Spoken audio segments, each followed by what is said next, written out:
está aberta as inscrições para o estudo do Livro dos Espíritos, e aí isso é na quinta-feira, às 8 da noite. Para quem está interessado, pode dar um nome, né, por telefone, e a coordenadora entrar em contato. Quem está interessado. Então, nós fazemos essa leitura, pedindo permissão ao diretor da casa, o Rico do orçamento, para que faça a devida limpeza, de qualquer energia negativa se encontra. Pedimos a purificação da água, que é o remédio necessário para nossas casas, e assim, em nome de Deus do Cristo, a caridade que nos inicia as atividades nesta hora da noite. Nosso irmão de la Torre vai fazer a explanação, e nosso irmão Roberto vai fazer a leitura do Evangelho.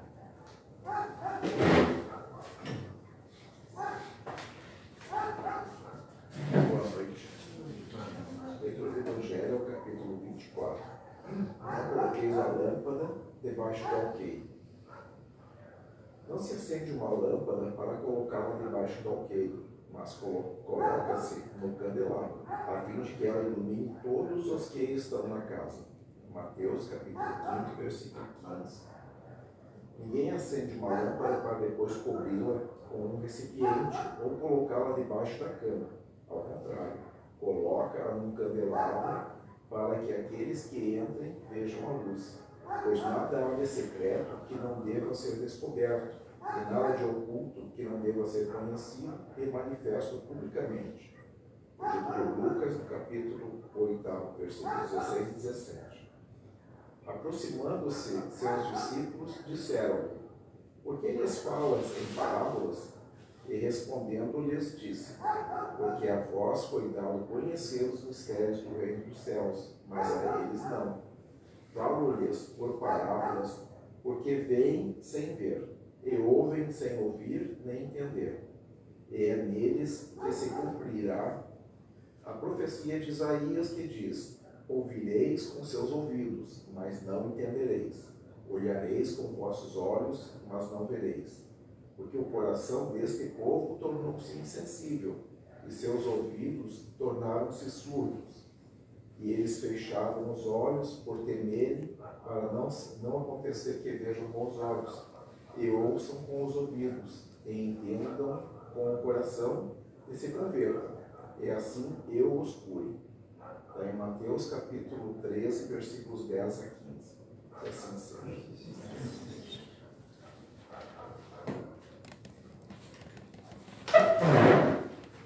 Boa noite a todos. Instrução do nosso Evangelho, importante, né? Escuta, mas não ouve.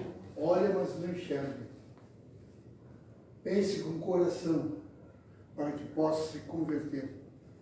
Isso é uma realidade muito grande que a gente tem no nosso dia a dia. Para mim, mais uma vez, é um prazer estar com vocês aqui para o nosso estudo de hoje. Eu continuo no capítulo 13, que a vossa mão esquerda não saiba o que faz a mão direita.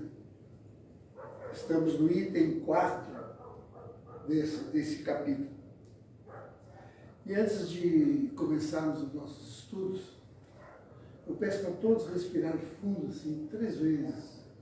Busque largue o ar, tranquilamente, para serenar nosso espírito, nossa mente, para que possamos nos adequar a essa energia com sensibilidade, amor e trabalho. Vamos elevar nosso pensamento em Deus, com sentimentos e vibrações positivas. Senhor, estamos todos reunidos em Teu nome, rogando vossas bênçãos para que possamos nos fortalecer e aprender e vivenciar os vossos ensinamentos, nos tornando melhores a cada dia. Que assim seja. Então, o item 4 fala sobre os infortúnios ocultos. O que será que é o infortúnios?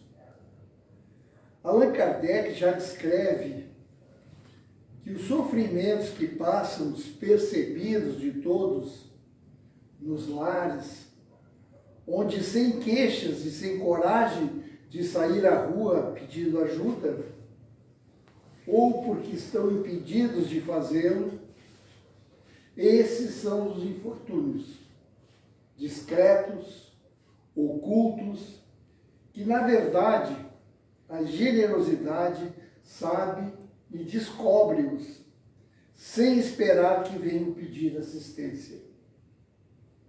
A palavra infortúnio diz que é um acontecimento ou um fato infeliz.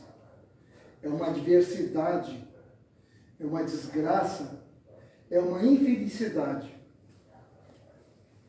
E tivemos o infortúnio, como exemplo, a gente pode dizer, tivemos o infortúnio de uma grande seca neste ano, ou uma grande enchente, um grande vendaval, como tivemos aqui no litoral, o ciclone que passou.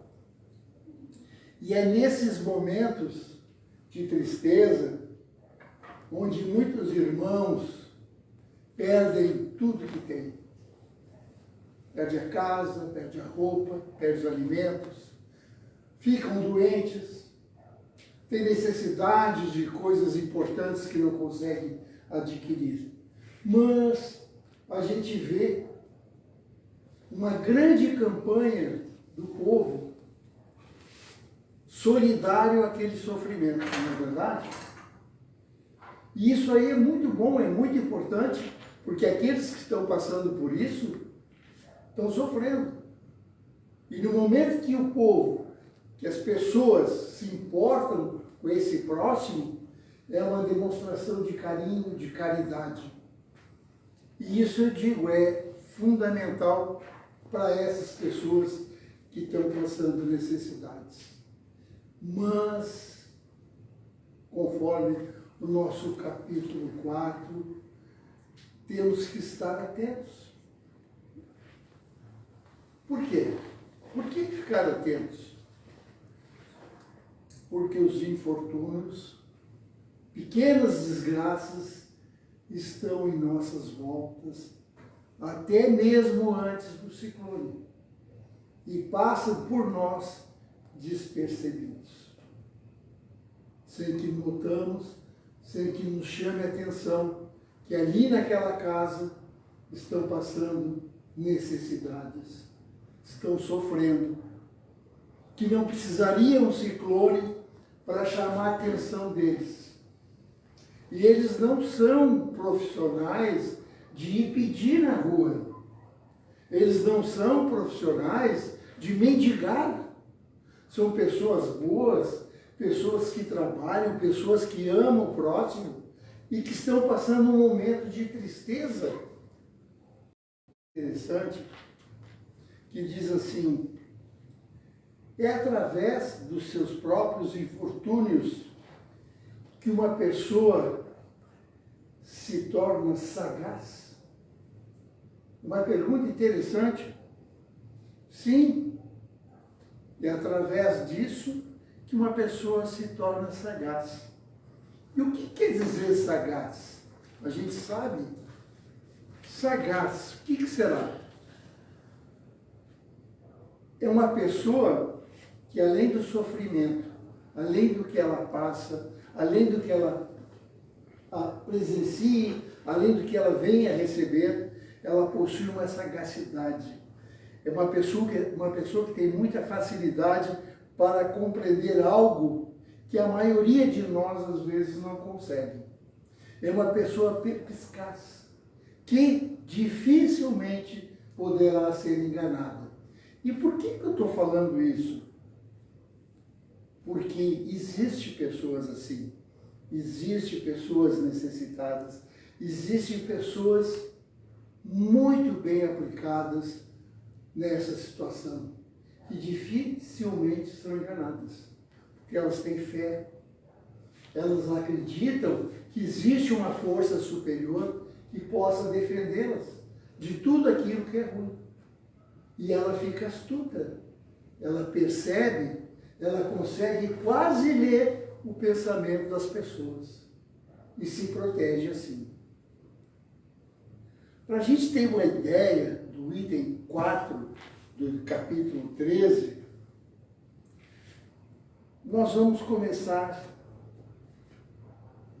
com uma história assim que consta no Evangelho, eu contei então no Evangelho, que mostra força, uma união espetacular, onde se procura um atendimento para todos.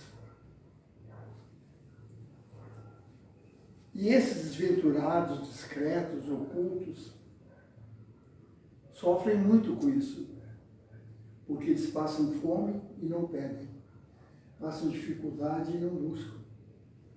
Estão doentes, sem remédio e não procuram recurso, porque acreditam que a lei divina, que o Senhor Jesus vai trazer a oportunidade que eles possam receber essa cura, possam receber esses medicamentos. Uma senhora adentra numa casa e na abertura da porta, rostos bonitos começam a rir. Muda a fisionomia daquelas pessoas quando recebem essa senhora. E fica olhando, mas sempre tem alguém que pergunta, quem é essa senhora? E ela adentra no lar, sobe uma escada, vai até um quarto, onde tem uma senhorinha com várias crianças. E as crianças, quando enxergam ela, sorriem, ficam felizes. E a senhorinha também. Ela tem um filhinho que ela amamenta ainda. E por que será que eles ficam felizes? Porque essa senhora traz a palavra de conforto para essas pessoas. Traz o alimento para os adultos que estão com fome. Traz o alimento para as criancinhas que estão com fome. E ela ajuda a sustentar espiritualmente aquela senhora que amamenta ainda e que está sem vigor, sem força, por fome. E ela traz. E é uma festa quando ela chega. Não bastasse isso, esta mesma senhora, depois que ela faz esse trabalho, ela vai até o hospital onde está o esposo da senhoria doente, acamado, preocupado com a família, preocupado se estão comendo, se estão tendo abrigo, se tem alguém a cuidá-los. É uma coisa tão linda, tão maravilhosa, que às vezes a gente tem que sentar e analisar. Meu Deus, o que eu estou fazendo aqui? Tem gente que faz isso assim, espontaneamente, com vontade. Será que eu faço o meu trabalho como espírita, como cristão? Eu não preciso ser espírita para fazer. Eu posso ser evangélico, eu posso ser luterano, eu posso ser católico. Mas será que eu estou prestando esse trabalho para o meu próximo? E ela vai até o hospital, alivia o sofrimento daquele que lá está hospitalizado, dizendo a ele que eles estão bem, que a esposa está bem, estão alimentados com recursos. E se alguém deles ficar doente, ele pode ficar sossegado, que ela vai providenciar o socorro.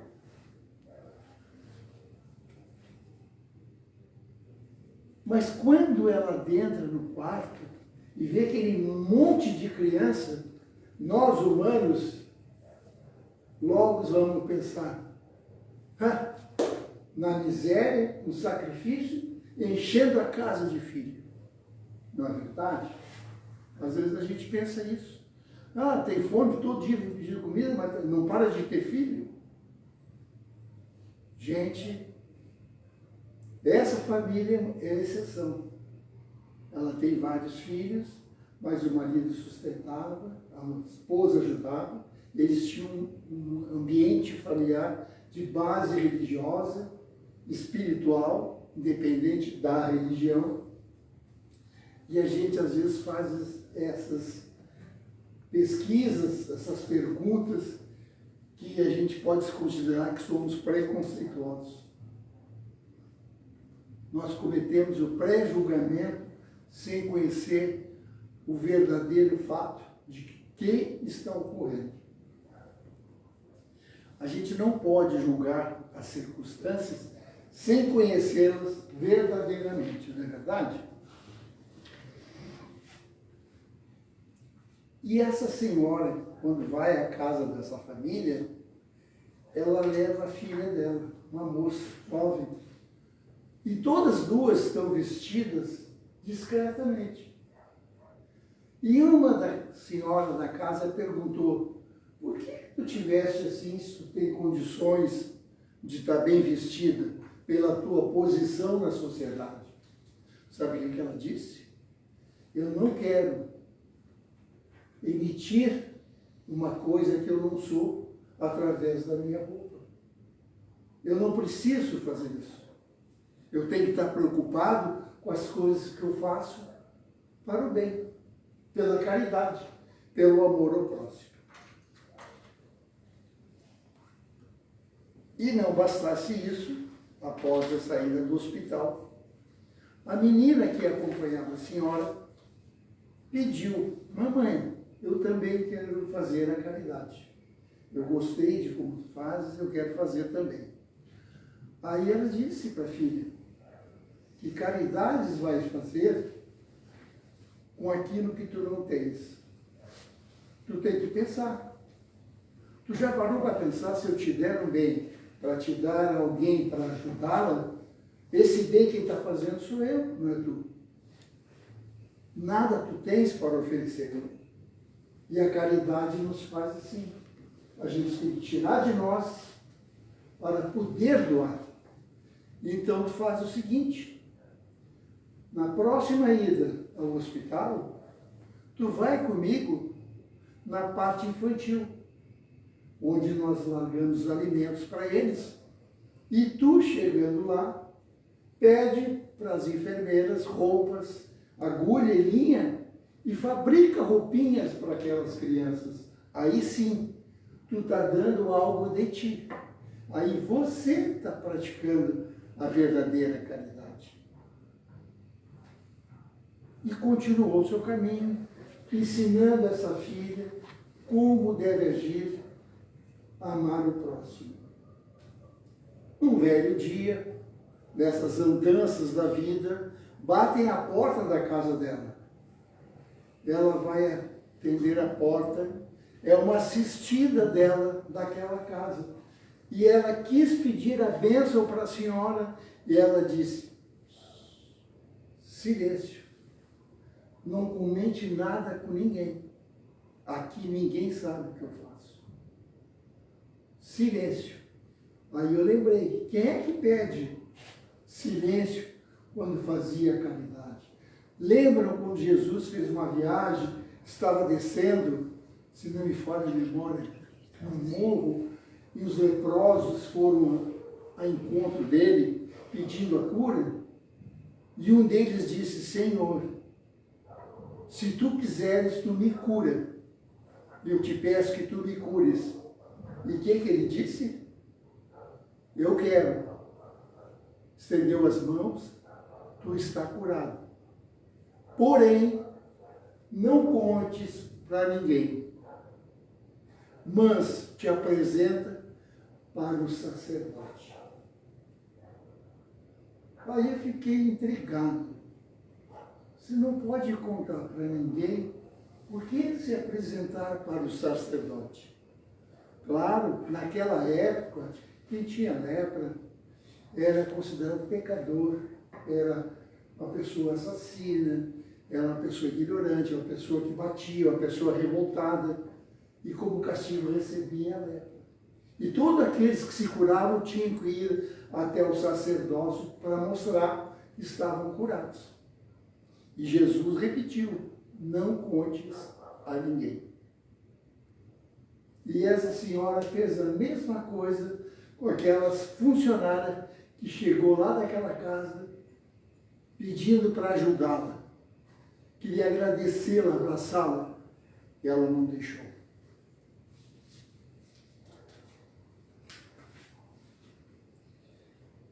Perguntaram como é o nome dela. Aí disseram, não interessa. Para nós é um nome na sociedade. Mas para nós de verdade é um anjo que traz consolação para nós. E por que essa senhora agia assim? Qual é a finalidade maior dela? Eu vou dizer para vocês. Na sua ação de caridade, ela não lhe pergunta para aquela que lhe ajuda qual a sua crença, quais são as tuas opiniões, para onde vais, o que vestes, o que fazes da tua vida. Ela ajuda igual. Sabe por quê? Pois para ela todos os homens são irmãos e filhos de Deus. É uma lição assim muito importante que a gente deve ter guardada no coração.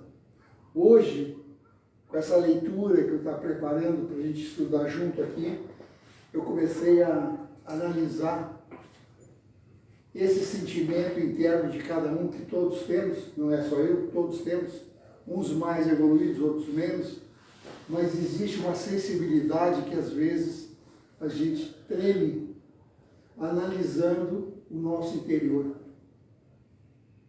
Até que ponto estamos cumprindo o nosso dever, com a nossa caminhada aqui no planeta? Será que nós estamos cumprindo realmente com aquilo que está escrito no nosso Evangelho há mais de 2000 anos? Será que nós estamos vindo na casa espírita para buscar esse conforto espiritual? Para quê? Para me ajudar? Sim. Mas é suficiente?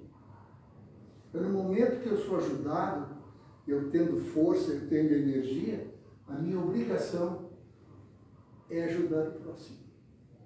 Independente de raça, independente de religião, independente de posição na sociedade. Porque pode ser muito, muito, muito rico e estar desesperado. Está precisando de um colo, de uma ajuda, de um entendimento, de ser ouvido, de ser enxergado. Pode ser um pobre miserável, devido à fome, devido às dificuldades. Não precisa que naquele momento a comida, ele precisa de um abraço, de ser ouvido também. E será que nós estamos fazendo isso? Será que o meu vizinho do lado aqui está tudo bem com ele, com a família? Esse vizinho que gritou ontem lá do lado da minha casa, berraram, gritaram, será que eu tomei atitude para saber o que precisavam? Eu estou olhando para frente, eu estou enxergando, sim, mas eu não tenho que olhar para frente e enxergar, eu tenho que olhar lá no fundo. É lá que está a dificuldade. Eu olho nas minhas costas, ver se alguém está me seguindo ou me perseguindo, sim, eu olho, mas eu tenho que olhar lá atrás, ver por aquilo que eu já passei e que hoje eu estou tão bem que eu posso ajudar aquele que precisa. Essa é a nossa parte do nosso capítulo 4 de ensinamento de amor, de caridade, de compreensão, de tolerância. Porque a gente aprende no dia a dia. É aqui, nesse planeta, que a gente está aprendendo. Porque estamos tendo a oportunidade, sim, de encarnação a encarnação, de evoluir, de subir, de eleger o nosso espírito para melhor. Conforme aquela oração que eu disse bem no início, ser um homem melhor todo dia. A cada dia eu ser melhor que ontem. Esse é a função do capítulo 13. Item 4. Como é importante a gente escutar essas coisas, ler essas coisas, para a gente poder ter um entendimento fraterno. Porque o fraterno é o amor. Eu não posso deixar de ser fraterno com a pessoa mendiga, fedendo. Não, ela é pessoa, ela é minha irmã. É como disse aquela senhora, todos somos filhos de Deus e todos estamos vivendo num mundo de provas e expiações. Sabe lá o que houve com ele. Eu não posso julgá-lo, eu não posso analisá-lo sem saber de fato o que ocorreu.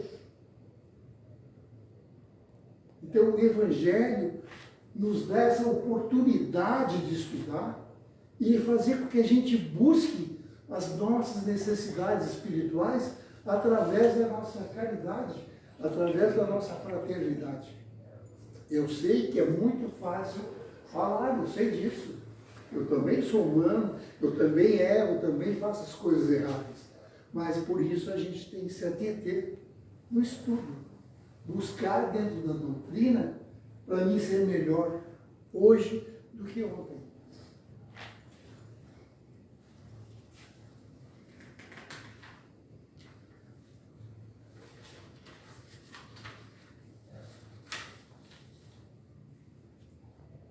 E tem como a gente aprender a fazer essa caridade? Se a gente não tem aquele ensinamento de berço, se a gente não vem de uma família fraterna, que é normal às vezes, a gente não vive uma família fraterna. Vive uma família devido aos fatos, né? Que a gente não sabe, ser turbulenta, e de repente eu namoro e caso com uma pessoa caridosa, fraterna, e eu não estou me adaptando, eu não estou conseguindo entender essa pessoa. Existe a possibilidade de eu chegar junto e fabricar esse fraternismo dentro de mim? Sim. Como? Ser guiado por Deus. Eu repito, não precisa ser espírita, não precisa ser católico, protestante. Busque essa força no teu coração. Escolha, converse consigo mesmo. Como você faz aquela oração quando a gente está precisando, a gente sabe fazer. Senhor, me ajuda. Quem é o Senhor? No Espiritismo, Jesus. No católico, Jesus. No protestante, Jesus. No catolicismo romano, é Jesus. Então, Jesus é grande. Várias moradas na casa do Pai. Lembra disso? Várias moradas na casa do Pai. Vamos buscar. Praticar o desapego material, que a dificuldade é grande. Esse casaquinho está tão bom, mas tem mais 2 casacos, mas esse aqui é tão bonzinho, é velhinho, mas é bom, eu não largo o casaco nunca. E ali tem um irmão precisando de casaco. Divide. Não precisa dar todos, dá um, mas divide. Praticar o desapego imaterial.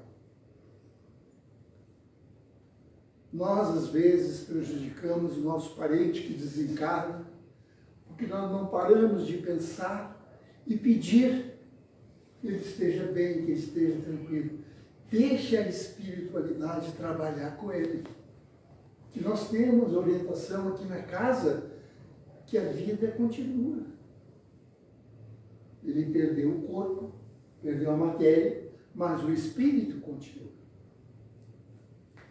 Ajudar nas pequenas coisas, como eu falei dos vizinhos, né? O vizinho gritou, o outro falou, eu não tive nem a coragem de perguntar, está precisando de alguma coisa? Vamos ajudar nas pequenas coisas. Ficar atentos à necessidade do próximo, na rua, no trabalho, na escola, onde você estiver. Ter tempo de ouvir alguém. Demonstrar amor. Amor não é do casal. Eu falo amor fraternal. Amor ao amigo, amor ao inimigo, principalmente. Porque amar aquele que nos ama é fácil. Agora, amar o inimigo, como é difícil. Demonstrar o cuidado também para com o próximo. Eu teria mais um pouquinho aqui, mas já estou nos 20 e 30. Eu quero contar uma história do Chico. É do livro que foi escrito para o Chico. O Chico, quando mudou para Uberaba, foi morar bem pertinho de uma casa espírita, e ele alugou uma cabaninha, e o terreno era bem pequenininho. E naquele terreninho pequenininho, o Chico construiu uma hortinha para ele. E pelo visto ele tinha mão boa, porque a horta estava de vento em pouco. Mas uma noite ele estava olhando e ele viu um carreirinho de formiga, comendo as folhinhas, levando as folhinhas dele tudo embora. Ele fazia de dia formiguinha e carregava de noite. Isso foi há muito tempo. Um dia ele chegou, conversou com as formigas.